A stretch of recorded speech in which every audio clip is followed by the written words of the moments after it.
Bom, neste vídeo vamos estar estudando algumas relações existentes entre os conjuntos.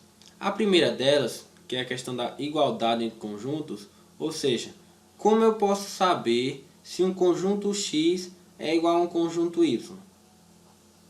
Ou seja, por exemplo, como saber se A é igual a B? Para isso, a relação que eu vou usar é a seguinte: para que A seja igual a B, A vai ser igual a B se e somente se para todo X, ou seja, qualquer que seja X, X pertence a A e X pertence a B.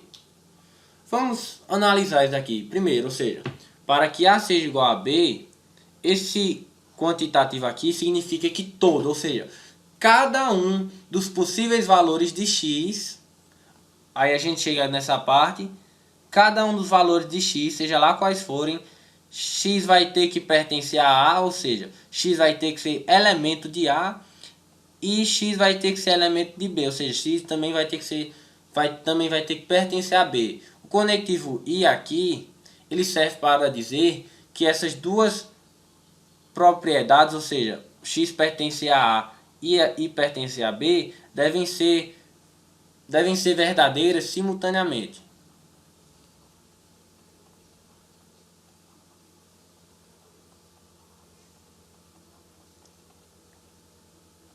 Ou seja, para que A seja igual a B, qualquer que seja o valor de X, esse valor vai ter que pertencer a A e a B ao mesmo tempo.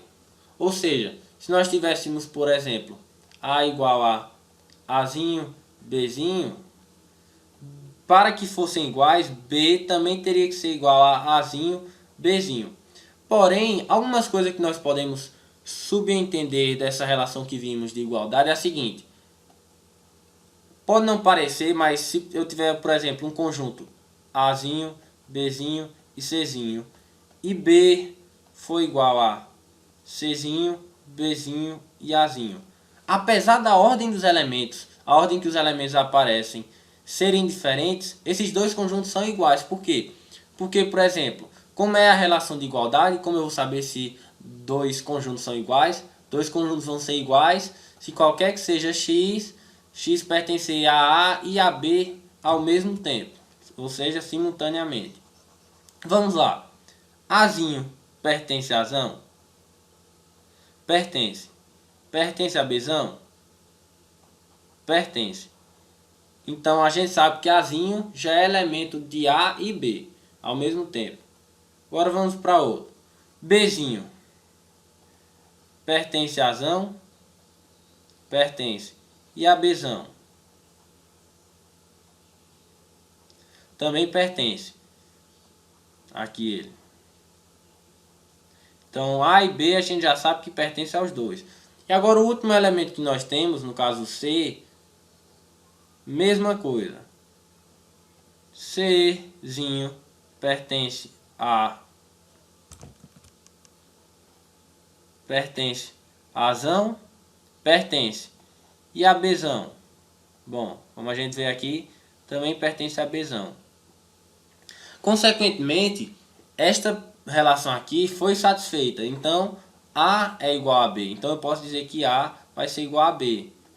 E é devido a isso, devido a essa questão da ordem não variar, que quando eu vou ordenar a forma como os elementos de um conjunto aparecem, ou seja, quem vem primeiro, quem vem por último, é uma questão de escolha própria. Cada pessoa pode escolher da forma que bem entender como ordenar os elementos de um conjunto, que não vai haver nenhuma diferença. Porque como eles são iguais, seja qual for o cálculo, seja o que for que estivermos fazendo, com o conjunto vai ser igual se eu tivesse outro conjunto com ordem diferente dos elementos.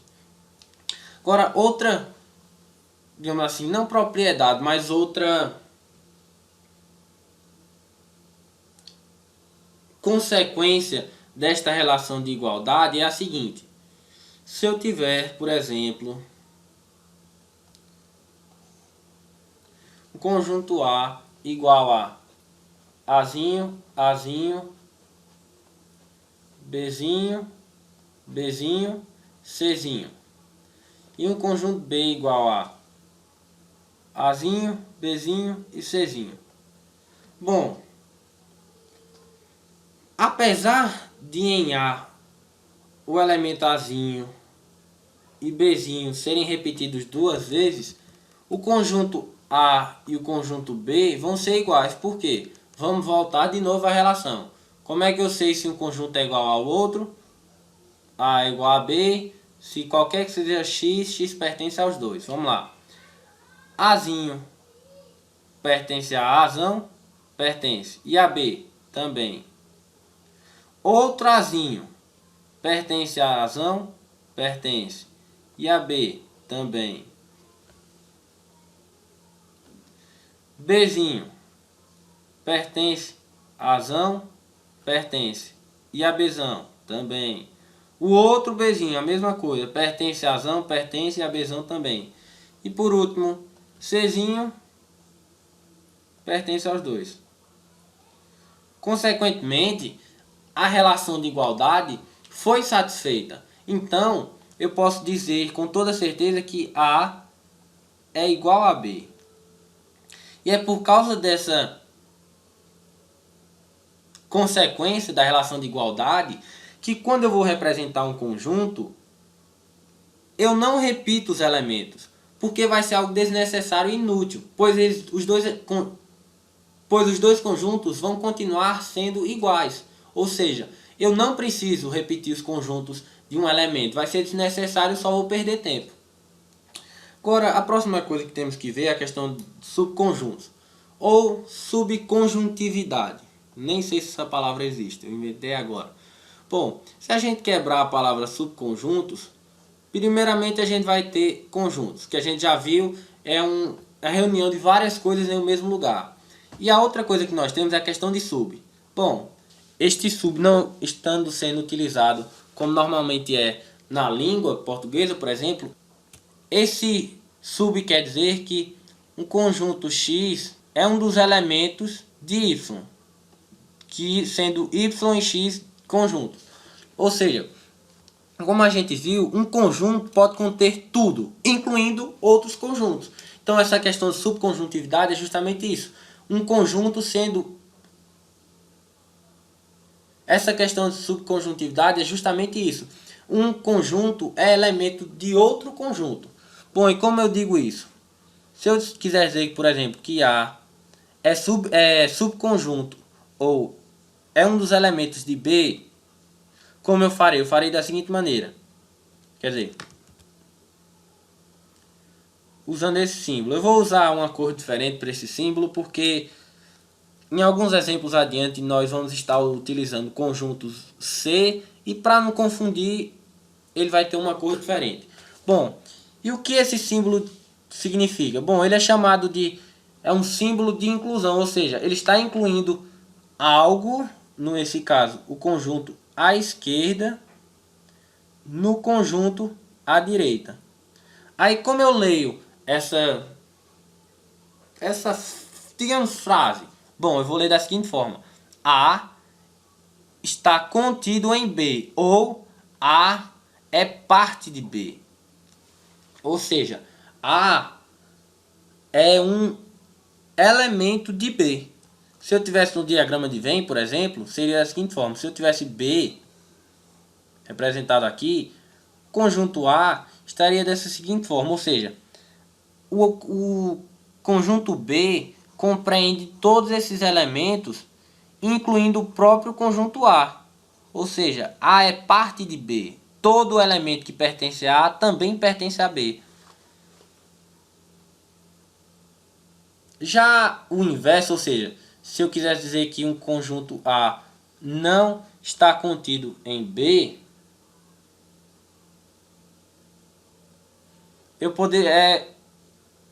vai acontecer quando pelo menos um elemento de A não pertence a B. Ou seja, se eu tiver, por exemplo, aqui, ó, aqui for A e aqui for B, a gente pode ver que os elementos contidos nessa região aqui só pertencem a A.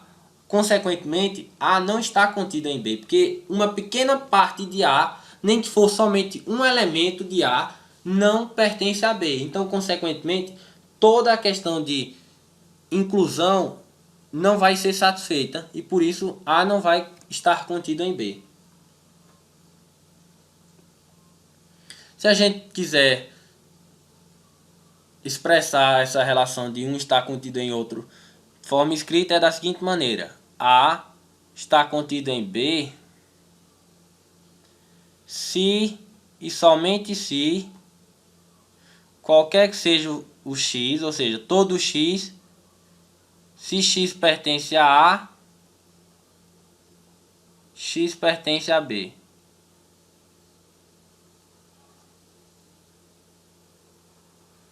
Ou seja, A vai estar contido em B quando todo x pertencente a A também pertencer a B. Porém, todo x pertencente a B não tem que pertencer a A. Quando todo x... Quando todo x pertencente a B pertencer a A e todo x pertencente a A pertencer a B, aí nós vamos ter a mesma relação que nós acabamos de ver, de igualdade. A vai ser igual a B se somente se, ou seja, somente quando A estiver contido em B e B estiver contido em A. Ou seja, o conectivo I, lembrando, as duas propriedades devem ser cumpridas ao mesmo tempo. Ou seja, A vai ter que estar contido em B e B vai estar contido em A. É a única forma deles serem iguais. Ou seja, todo elemento de A pertence a B e todo de B pertence a A.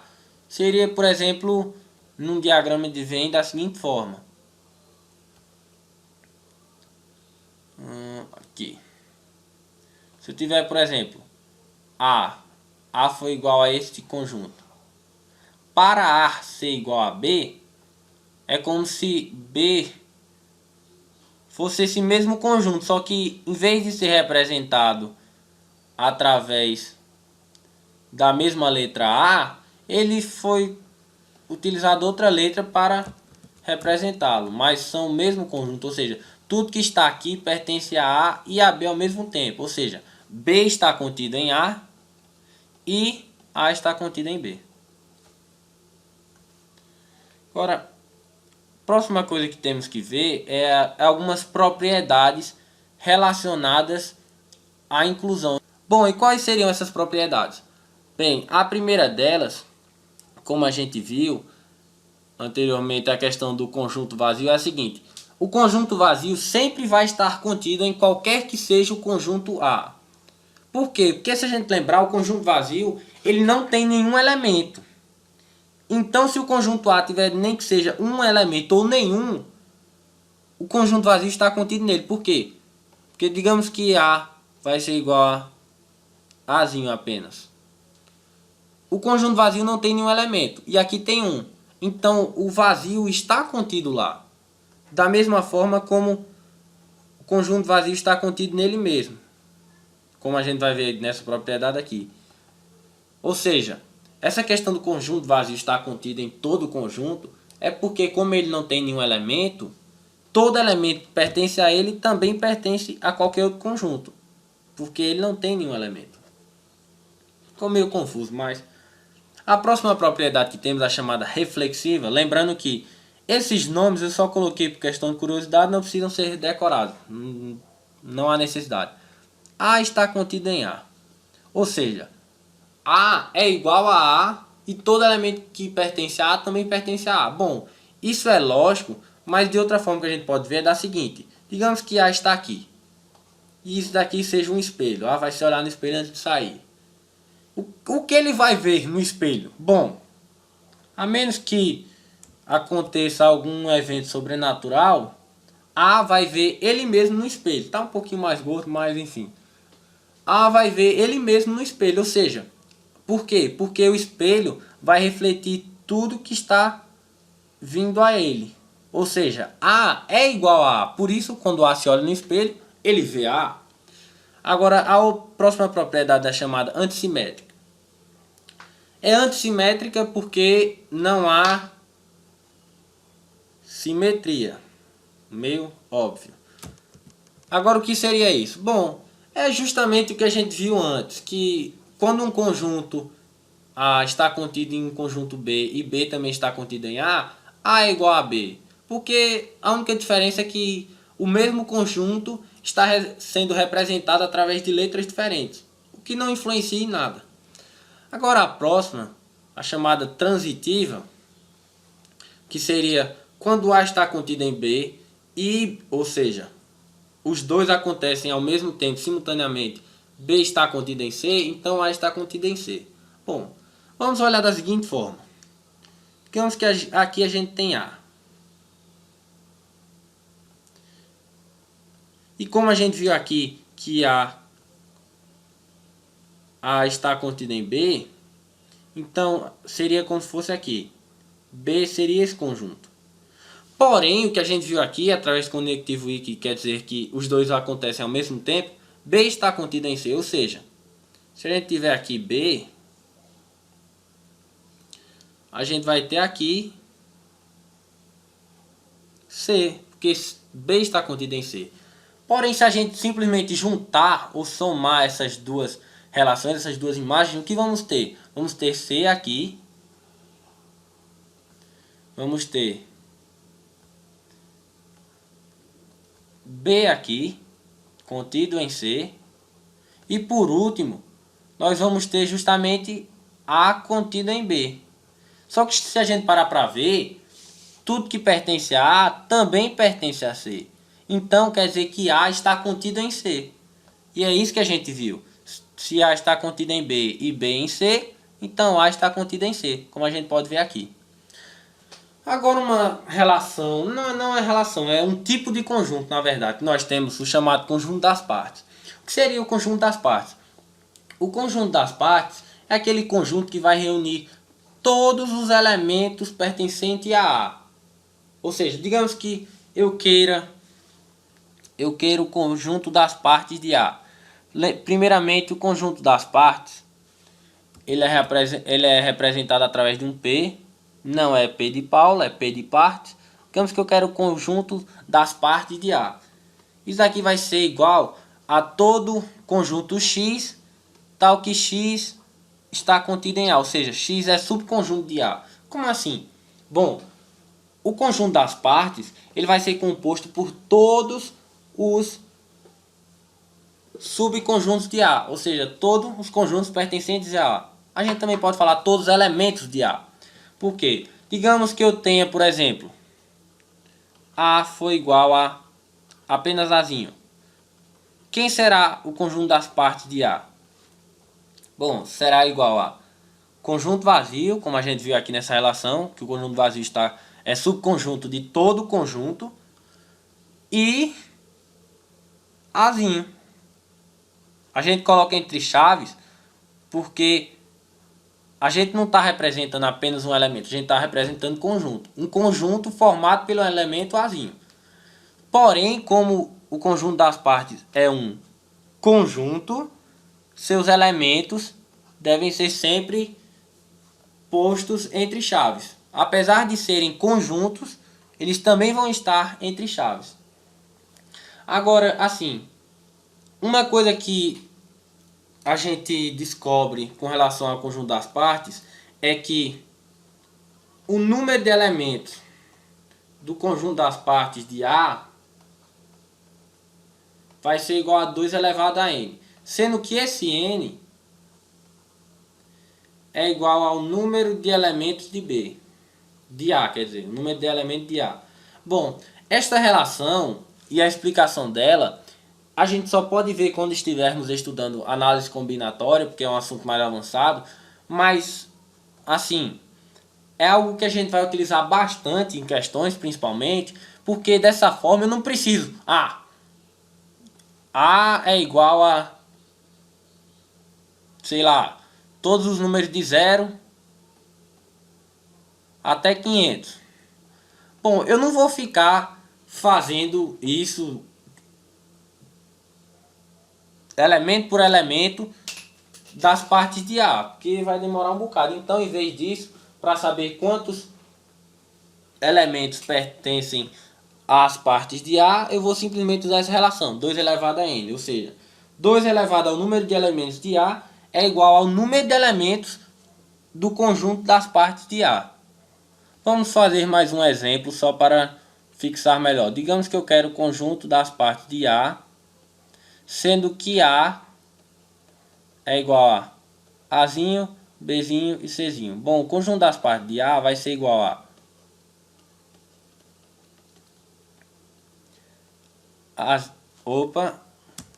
eu vou convencionar colocar primeiro conjunto vazio. Conjunto vazio, porque ele está contido em todo o conjunto. Azinho, lembrando, entre chaves, porque eu não estou representando o elemento Azinho, estou representando o conjunto que tem o elemento Azinho. Bzinho, Czinho, Azinho, Bzinho, Bzinho, Czinho e por último Azinho, Bzinho, Czinho, ou seja, o próprio conjunto A faz parte do conjunto das partes de A. Agora, vamos contar quantos elementos este conjunto possui. Bom, 1, 2, 3, 4, 5, 6, 7.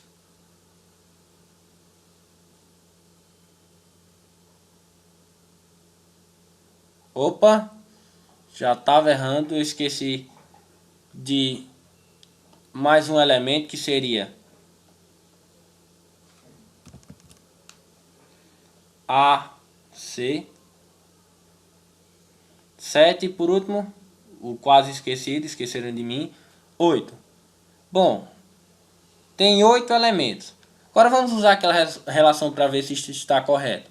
Bom, quantos elementos tem A? 3. Se a gente fizer 2 elevado a terceira, isso daqui vai ser igual a 8. Ou seja, a relação é válida. Ou seja, todo